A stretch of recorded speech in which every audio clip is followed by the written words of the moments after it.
Welcome to the end of your life, and I promise it's going to hurt. One of my favorite characters was Vegeta from the Dragon Ball series.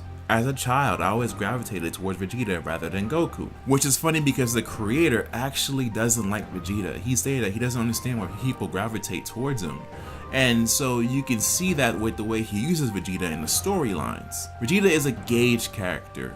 He's there a lot of times to show how bad or how powerful the new villain is. This is called also the Worf Effect, named after Worf from Star Trek.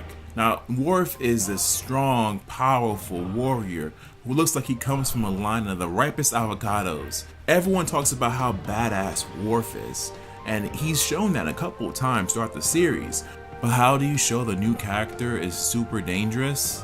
Have him kick Worf's ass. This shows how dangerous that the villain is and how the heroes will have to get stronger and work super hard to defeat the villain in the end. This happens a lot to Vegeta, where he's known to be a very strong warrior. He's wiped out whole civilizations, and then he gets his ass whooped by this one guy named Raccoon. Vegeta is totally demolished by this big bruiser of a guy, only for Goku to come in and knock him out in one punch. Literally, one punch, Raccoon's gone. Gauge characters are storytelling devices to improve the story and to quickly show to the viewer that the bad guys are not playing around and that the heroes need to step their game up. So tell me about your mutation. Well, I adapt to survive. In X-Men First Class, Darwin, a mutant, whose power is that he can adapt to any circumstance. If you try to stab him, his skin will harden. If you try to drown him, he will grow gills. If you try to poison him, he'll get indigestion. He gets killed by the main bad guy, Shaw. I just told you his power is that he basically can't die. Adapt to this. So how do you show the main bad guy is dangerous, is super powerful? You have him kill a guy whose power is that he can't die. Do you understand that concept?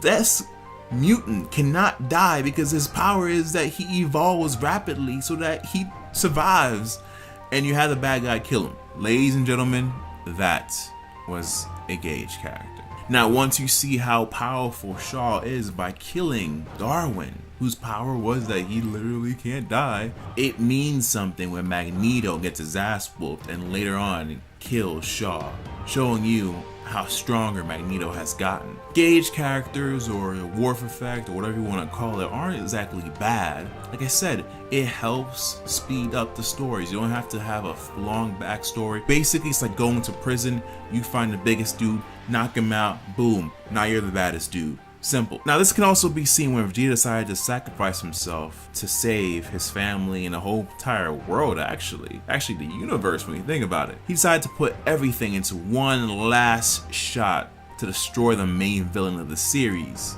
after getting his ass whooped once more by the main bad guy. Because basically, Vegeta will kill everyone except the leader, because again, he's a Gauge. He needs to show how powerful the villain is. Constantly, he's shown to be the strongest or the second strongest character in the series. So if you beat Vegeta, then Goku's gonna have a hard time. So again, puts everything in his last breath to save the universe.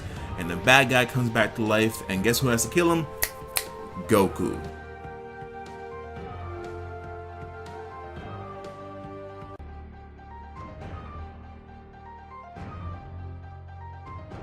So next time you're watching a movie or a TV show and there's this unknown character, whether good or evil, whether it's fantasy or real life, and you see them take down the biggest, baddest character in the scene, the cast, or in the whole entire story, it doesn't matter, you'll know it's the Worf Effect, or as I like to call them, a Gauge character. Can you think of a movie or a TV show where they introduce a new character and they mop the floor with someone who they shouldn't have, therefore establishing their dominance? If not, believe me, you will from now on. See ya.